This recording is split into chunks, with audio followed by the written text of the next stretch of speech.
Dios del universo, de cielo, tierra y mar. Los cielos son tu habitación, gloria en las alturas.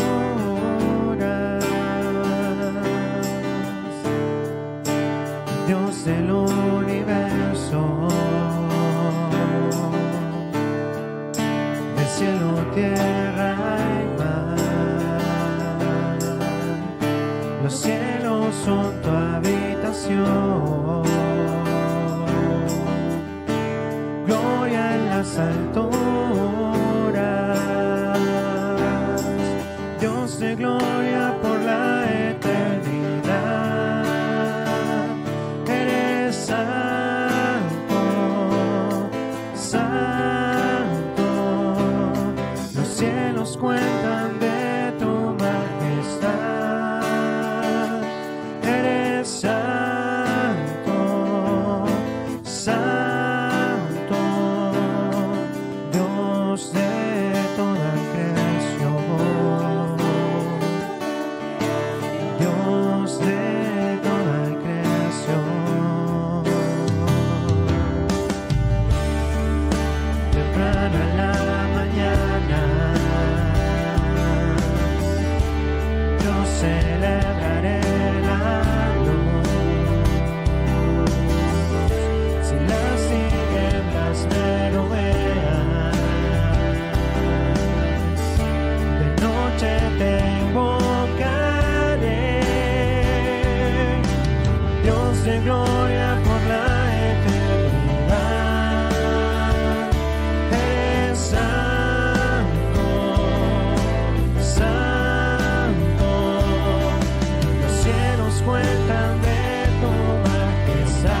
Bien, amados hermanos, un poco antes, porque este es ya el último capítulo final del mensaje, ¿cierto?, de las bienaventuranzas.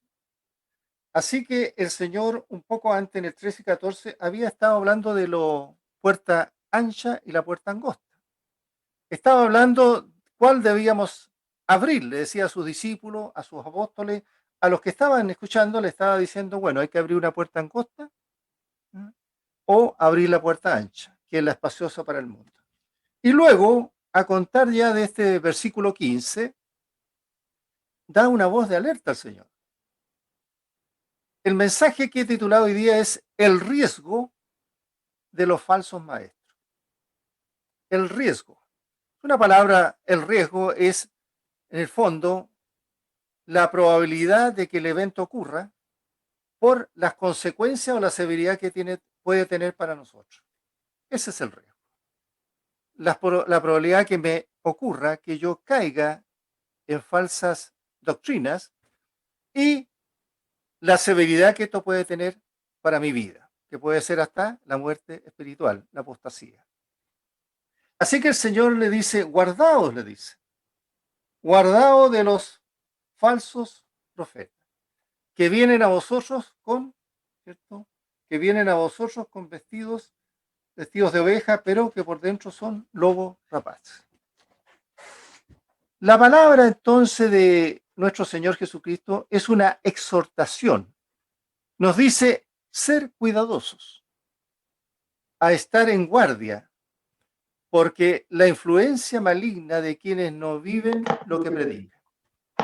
Tenemos muchos falsos profetas. Ya habían aparecido en el primer año de la iglesia y también están en nuestros días.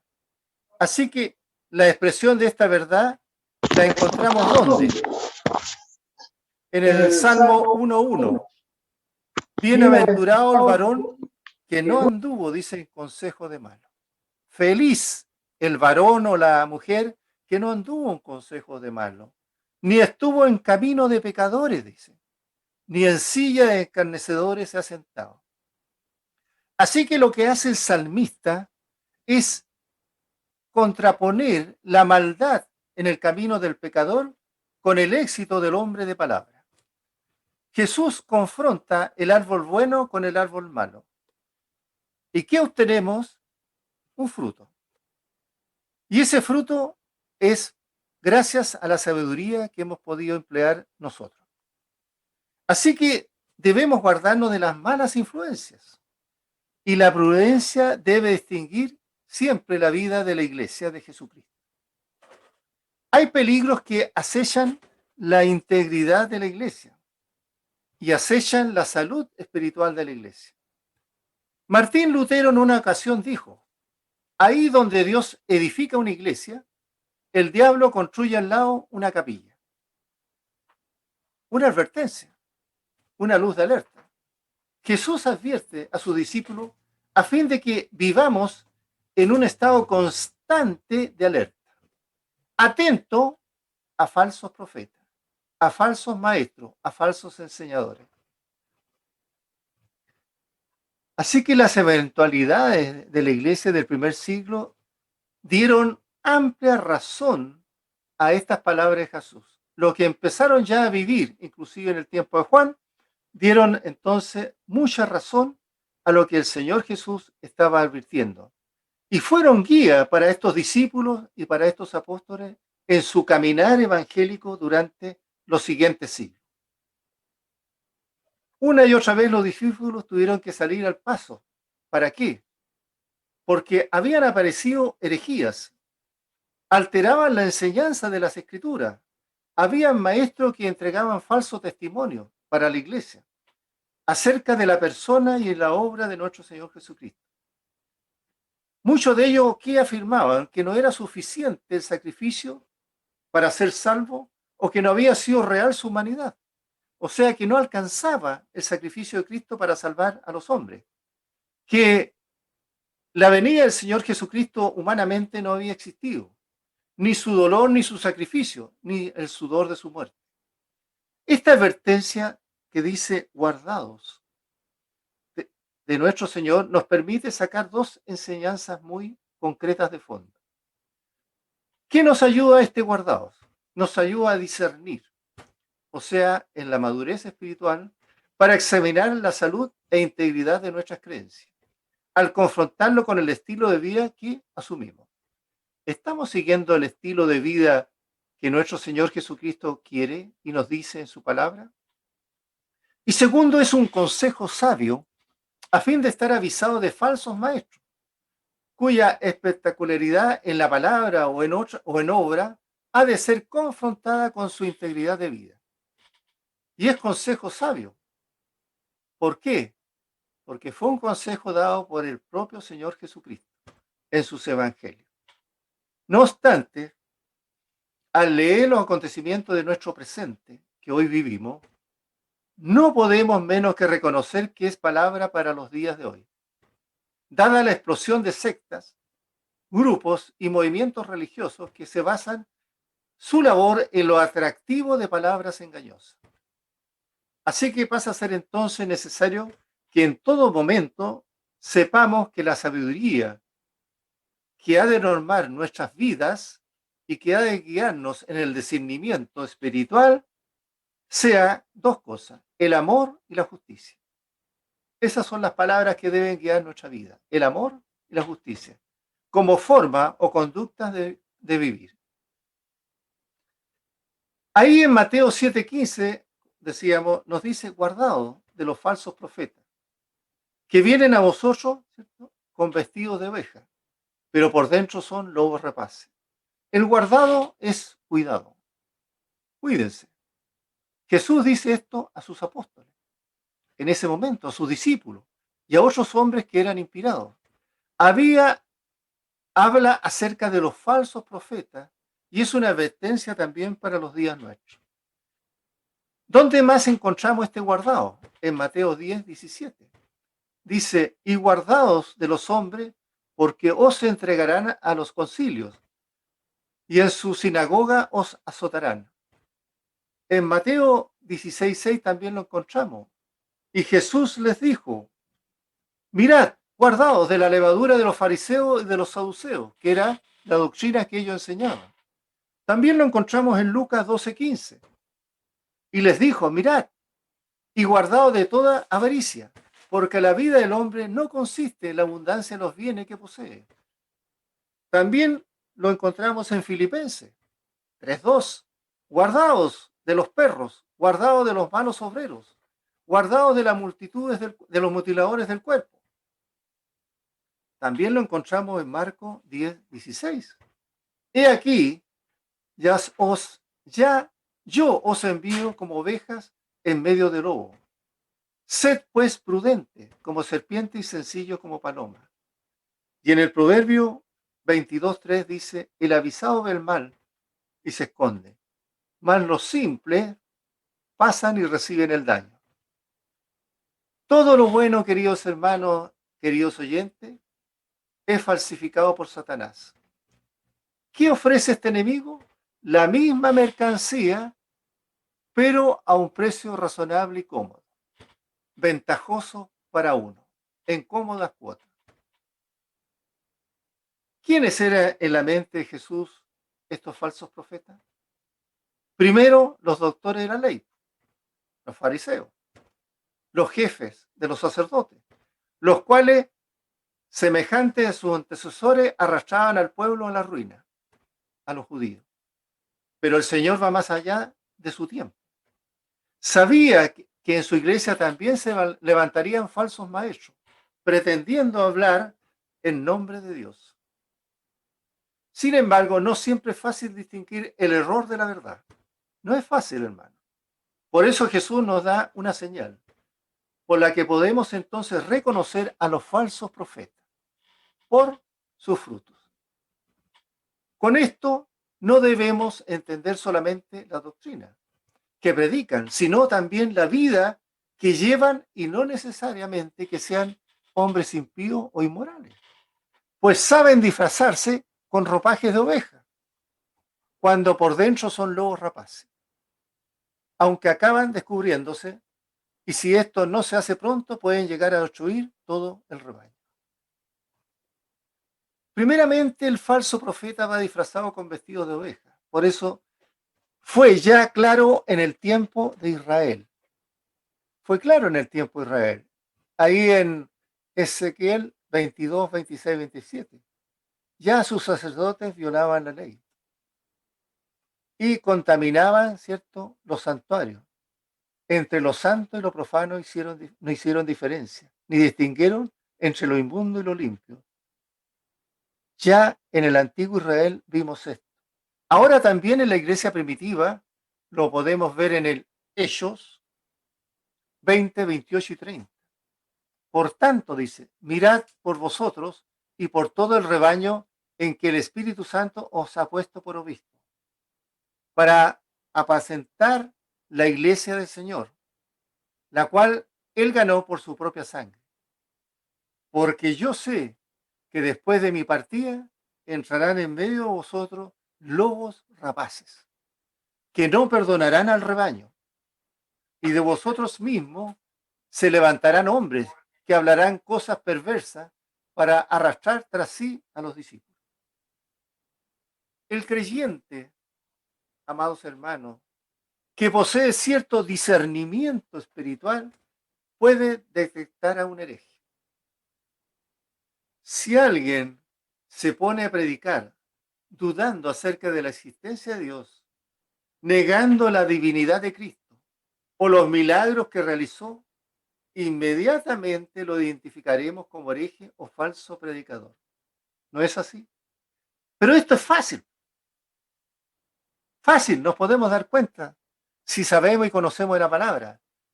Pero Jesús, en la metáfora, sugiere que existe cierta dificultad en identificarlos porque hay algo sutil, o sea, algo astuto, como es el disfraz con que se presenta, y al principio uno no se imagina lo que son.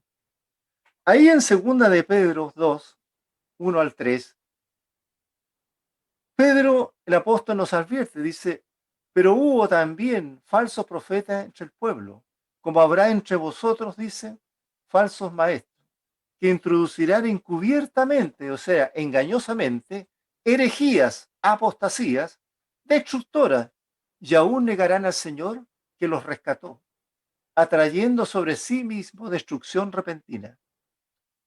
Y muchos, dice, seguirán sus disilusiones, o sea, sus discordias, por causa de los cuales el camino de la verdad será blasfemado.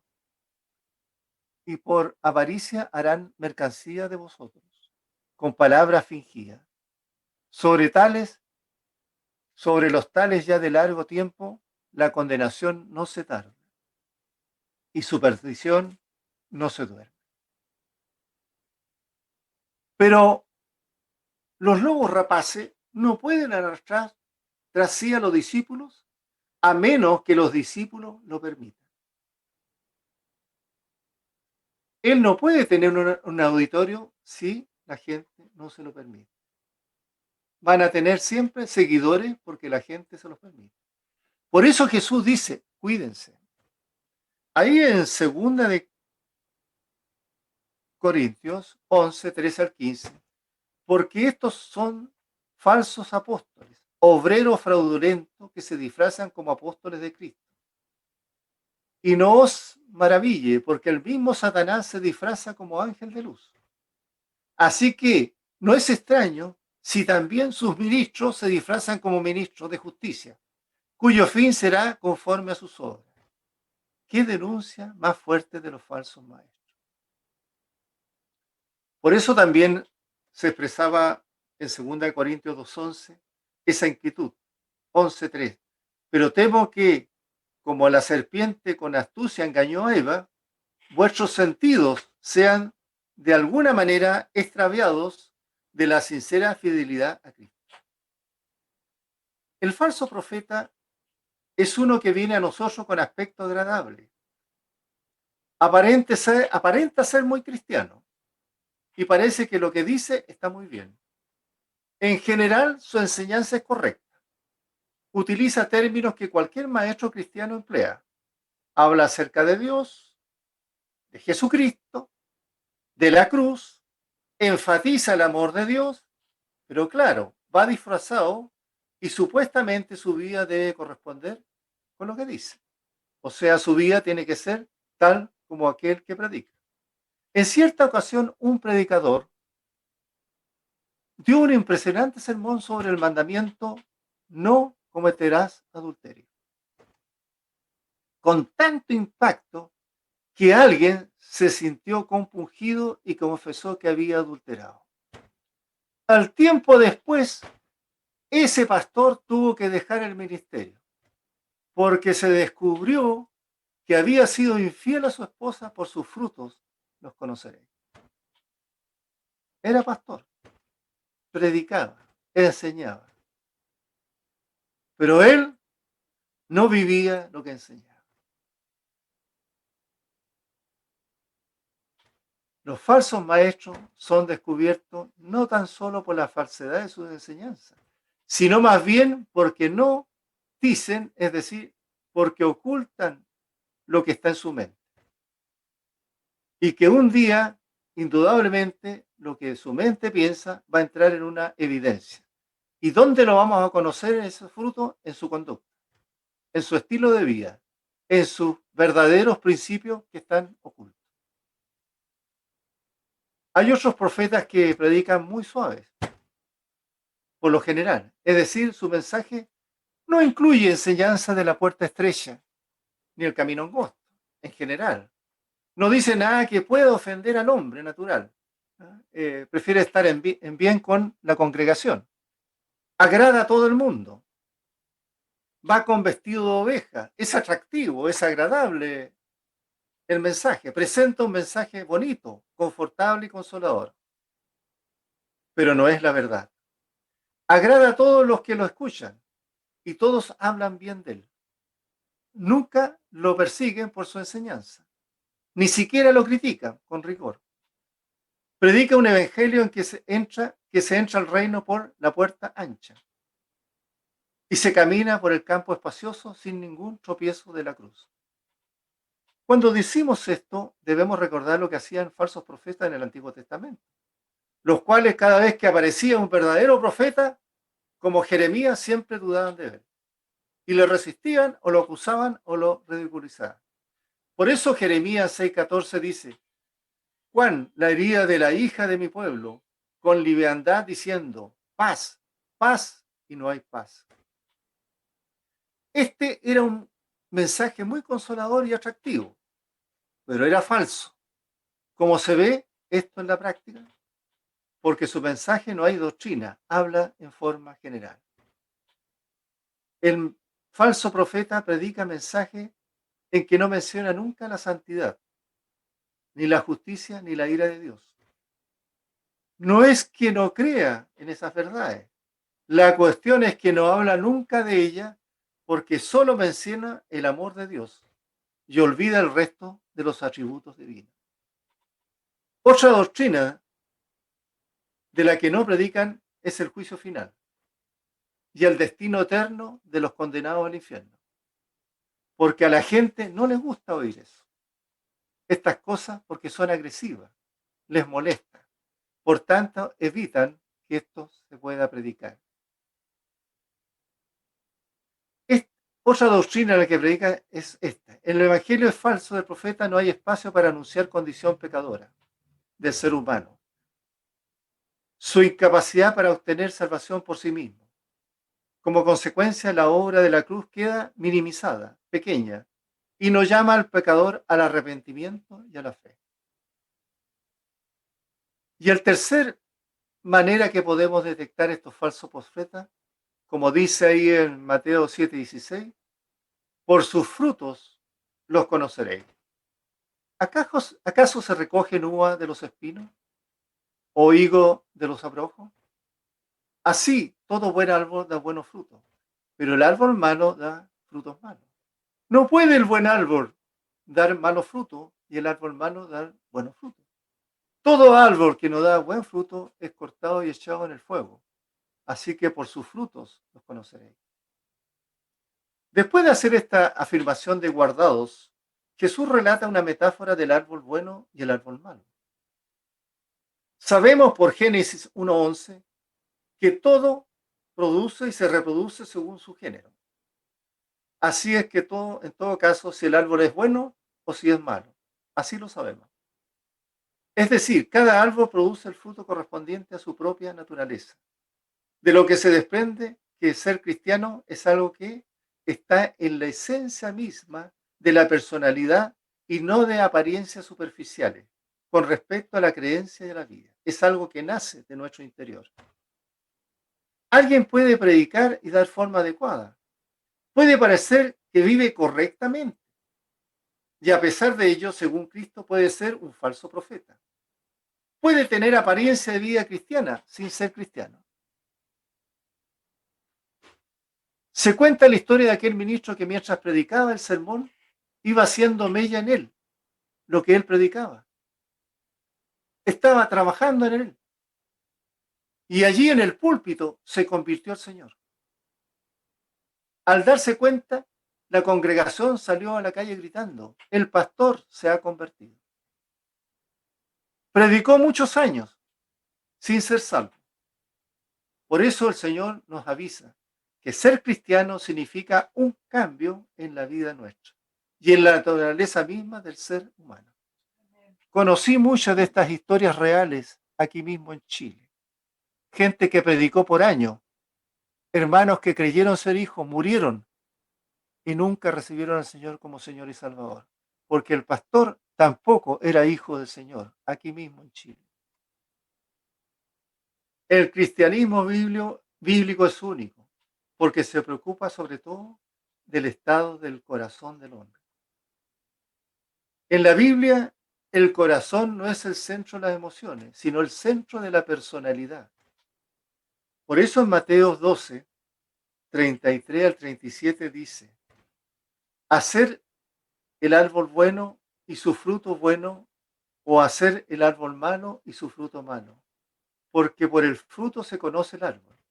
Generación de víboras, ¿cómo podéis hablar lo bueno siendo malo? Porque de la abundancia del corazón habla la boca. El hombre bueno del buen tesoro del corazón saca buenas cosas, y el hombre malo del mal tesoro malas cosas.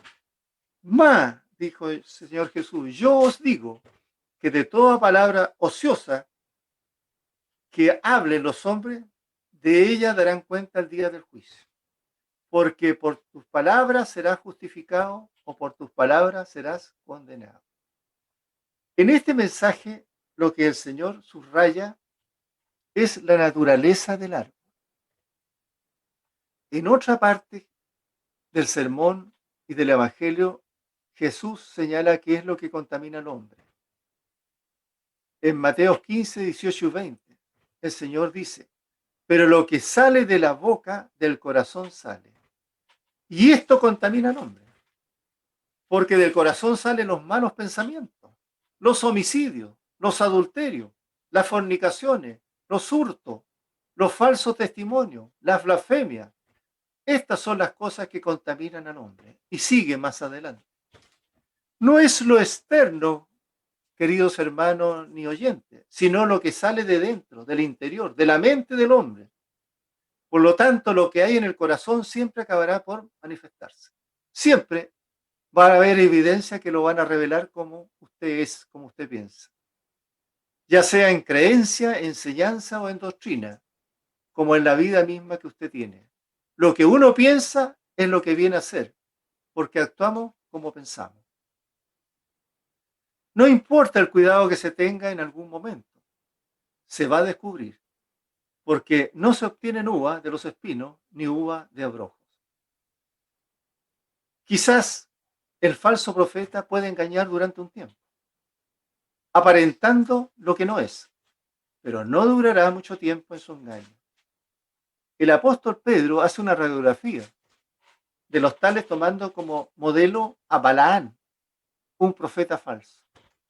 Ahí en 2 de Pedro 2:15, 22, dice, han dejado el camino recto y se han extraviado siguiendo el camino de Balaán, hijo de Beor, el cual amó el premio de la maldad y fue aprendido por su iniquidad, pues una mula bestia de carga, hablando con voz de hombre, refrenó la locura del profeta. Y posteriormente sí. Y también hay un cuarto punto, hermano. Las personas, la gente también tiene la culpa. La verdad importa, hermano. El error existe y es necesario combatir el error. Hay hombres y mujeres que dicen ser inspirados, dicen que reciben revelaciones modernas y que hablan de parte de Dios. Esto lo único que hacen es engañar a las personas.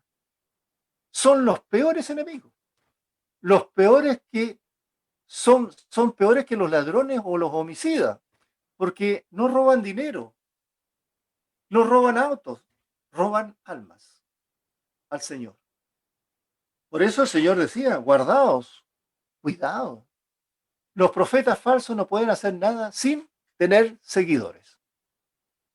A los falsos maestros no les faltan los seguidores, porque muchos tienen comezón de oír, placenteras, que sean agradables las prédicas, gratas, la doctrina atractiva, suave. Cosas que a ellos les conviene escuchar. Cuentos, fábulas, cosas sin sustancia, o sea que no tienen contenido ni ingrediente espiritual. Les gusta que ser lisonjeados. Les gusta que los alaben, que los elogien, que los aplaudan. No quieren oír el sencillo evangelio. No quieren saber nada de la puerta estrecha, ni del camino angosto. Solo quieren religión. Pero la religión del camino ancho, del camino popular. Por eso Pablo en 2 Timoteo 4, 4 del 2 al 4 le indicaba a Timoteo que prediques la palabra, que instes a tiempo y fuera de tiempo. Redarguye, le decía, es decir, contradice, rechaza, discute, reprende, exhorta, le decía, estimula, impulsa, alienta, con toda paciencia y doctrina. Porque vendrán tiempos cuando no sufrirán la sana doctrina. O sea, no van a querer escuchar la verdad de Dios, la verdadera verdad de Dios, sino que teniendo comezón, es decir, el deseo, el afán o la curiosidad de oír, se amontonarán maestros conforme a sus propias concupiscencias, a los propios pecados de estos maestros. Y apartarán de la verdad el oído y se volverán aquí, a la fábula, es decir, a leyenda, a supersticiones y a tradiciones. Y la gente paga bien a los predicadores que le agradan y no condena sus pecados. Se glorían y se regocijan mucho en el poder, la influencia y la riqueza de sus líderes y con todo gusto los apoyan. Muchos creen que la prosperidad de los evangelistas es una garantía del favor de Dios. Es un concepto que los judíos compartían en el primer siglo, que si el predicador tenía riqueza y abundancia es porque era prosperado por Dios. En conclusión, queridos hermanos, queridos oyentes, ¿cómo podemos reconocer falsos profetas o falsos maestros? El fruto en la Escritura se usa de diferentes formas, como evidencia de la salvación o como evidencia del carácter de una persona que va creciendo espiritualmente. Ahí tiene el caso de Gálatas 5, 22, 23. Pero lo que Jesús nos está diciendo aquí es que el fruto que da la persona va a revelar cómo es esa persona en realidad. En mi vida cristiana he conocido varias personas que han hecho una profesión de fe y se muestran muy entusiasmadas e interesadas en aprender de las Escrituras, pero con el tiempo ese entusiasmo se va apagando hasta finalmente desaparecer. El tiempo, las pruebas que tenemos en la vida cristiana y los frutos revelan realmente quién es la persona en realidad. Si es un árbol bueno, es decir, es un verdadero creyente, verdadero maestro, o es un árbol malo, un falso creyente o un falso maestro. Por tanto, para reconocer a tiempo a un falso profeta, maestro, pastor, es importante ver los frutos de él, su cosecha. que ese maestro pastor muestra, y hay tres formas. Primeramente, el carácter de la persona, de ese maestro. Con el carácter me refiero a lo que la persona es en sí misma. No lo que predica, no lo que enseña, no lo que aconseja, sino lo que la persona hace realmente en su vida. Esto lo vemos con claridad cuando se piden los requisitos para ser un pastor en las cartas pastorales. Ahí en 1 Timoteo 3, 1 al 7, en Tito 1, 6, 9. El pastor ama a su esposa, guía a su familia a Cristo, tiene un buen testimonio con los de afuera, les predica a ellos, mantiene una vida de oración evidente y muchos más requisitos. Cuando nos acercamos lo suficiente a estas personas, a los falsos maestros o pastores, veremos si estas cosas son escasas o no existen en su vida. Entonces nos dará la luz de alarma sobre lo que es esa persona. En mi vida cristiana a veces conocemos personas que saben mucho, evangelizan mucho, aconsejan mucho, leen mucho la Biblia, que enseñan y son fervorosos en enseñar u orar. Pero cuando uno se acerca a sus vidas, o sea, intimida más o indaga más en la vida de ellos, puede ver una total ausencia de amor a su esposa, a sus hijos, una buena relación con sus hermanos, no tiene una vida de oración y así sucesivamente. Hay una total inconsistencia entre lo que enseña y lo que es su vida diaria. La doctrina que enseña Pablo le escribía al joven pastor. Ten cuidado a ti mismo, le decía, ¿cierto? En 1 Timoteo 3:16 a Timoteo. Ten cuidado, le decía, de ti mismo y de la doctrina. Persiste en ello. Si haces esto, te salvarás a ti mismo y a los que te escuchan. Una de las cosas fundamentales a evaluar en una persona que enseña y predica la doctrina de Dios es esa. Pablo advierte en varias ocasiones que los falsos maestros lo que hacen es desviarse de la sana doctrina y predicar cosas que son agradables a las personas y así también las pueden manipular. Por tanto, para poder distinguir a un maestro falso de un verdadero, es fundamental evaluar sus enseñanzas y ver lo que dicen las escrituras. ¿Realmente ese maestro o que predica o pastor pone a Dios en primer lugar en sus predicaciones? ¿Es alguien que constantemente está recordando el Evangelio? ¿Es alguien que habla del pecado, de la ira de Dios, de la justificación, de la resurrección? ¿Es alguien que nos llama constantemente a renunciar al pecado, a vivir en el gozo de Cristo y a confiar plenamente en las obras perfectas de Cristo? Y tercero, la influencia de la persona, de este predicador, en la vida y enseñanza es importante. Si es un maestro ejemplar, o sea, un verdadero hijo de Dios, que enseña las escrituras, va a tener buenos frutos del Espíritu. Pero si es un maestro que no vive la enseñanza y distorsiona las enseñanzas de la escritura, o sea, es un falso maestro, va a tener frutos de la carne. La razón es obvia.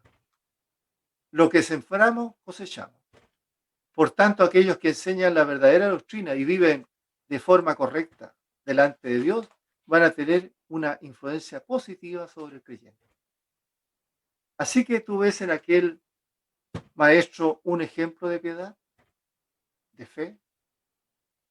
¿Te inspira a ti ese maestro para vivir más para la gloria de Dios? ¿Anhelas creer en su vida de oración y estudio de la palabra cuando lo ves? Finalmente, hermano, quiero terminar con este pasaje, que es muy importante tenerlo presente por estos falsos maestros. Está lleno hoy día, incluso en la red, usted los va a encontrar, en todos lados. Pero no puede acercarse a ellos porque no los conoce, más que están a distancia. Y para nosotros también. Ahí en Ezequiel 3:17, Dios habla al profeta Ezequiel. Dice, 3:17 al 21, y le dice, hijo de hombre, yo te he puesto por atalaya. ¿Qué es atalaya? Por vigía, por centinela, por guardia, a la casa de Israel. Oirás pues tú la palabra de mi boca y los amonestarás de mi parte. Cuando yo dijera al impío, de cierto morirás, y tú no le amonestarás, ni le hablaras, para que el impío se apercibe de su mal camino, a fin de que viva, y el impío morirá por su maldad, pero su sangre demandaré de tu mano. Pero si tú amonestaras al impío, y él no se convirtiera de su impiedad y de su mal camino, él morirá por su maldad, pero tú habrás librado tu alma. El impío es el no creyente. Dice en el 20, si el justo se apartara de su justicia e hiciera maldad y pusiera yo tropiezo delante de él, él morirá porque tú no le amonestaste. En su pecado morirá, sus justicias que había hecho no vendrán en memoria, pero su sangre demandaré de tu mano. Pero si al justo amonestaras para que no peque y no pecara, de cierto vivirá, porque fue molestado y tú habrás librado tu alma. ¿Qué nos indica este pasaje, hermano, para mí, para ustedes, para todos? ¿Cuál debe ser nuestra acción constante? Dios nos manda a molestar al no creyente y al impío cuando se aparta de su camino. Si tú no lo haces, eres culpable de su sangre en el juicio final. Pero si tú lo haces y él no cambia, tú no eres responsable en el juicio final de su sangre. Que esto tenga siempre presente cada uno de nosotros. Vamos a la oración. Amado Padre Celestial, gracias te damos, Señor, por tu palabra. Tu palabra siempre nos enseña,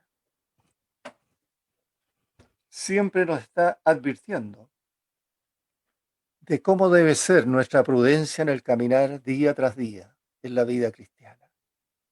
Nos está diciendo que debemos ser fieles a tu verdad.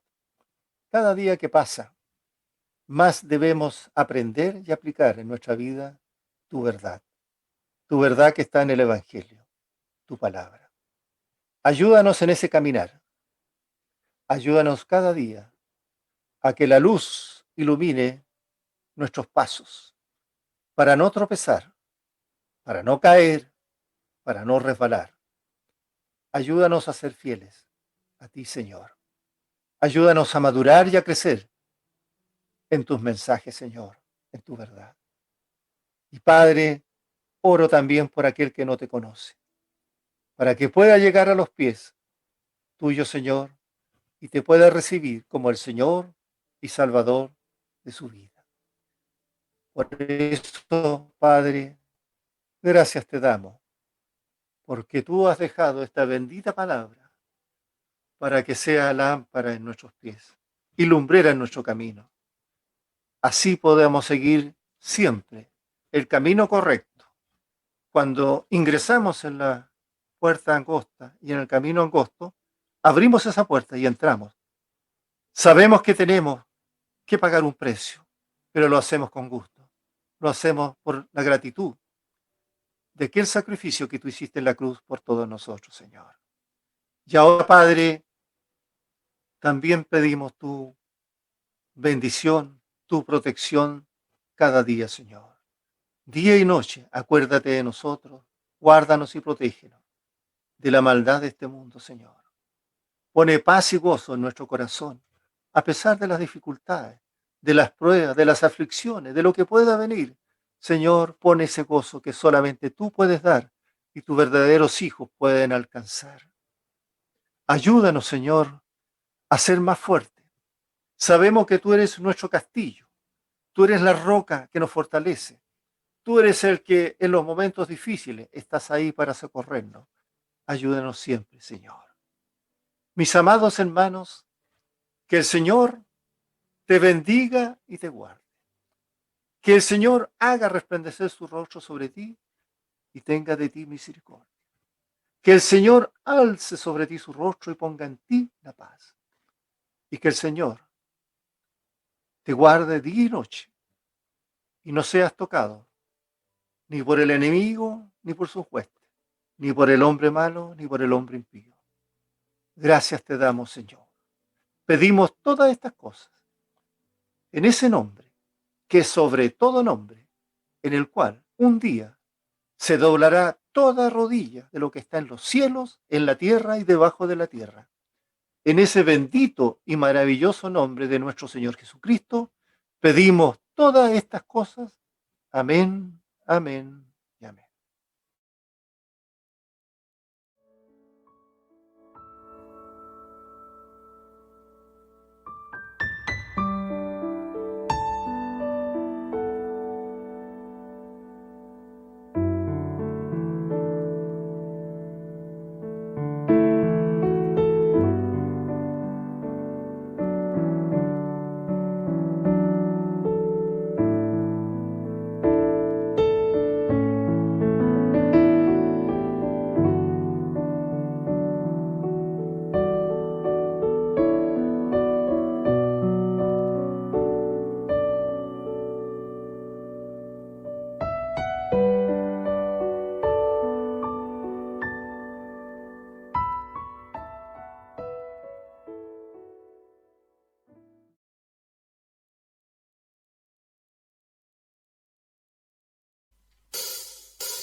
No entiendo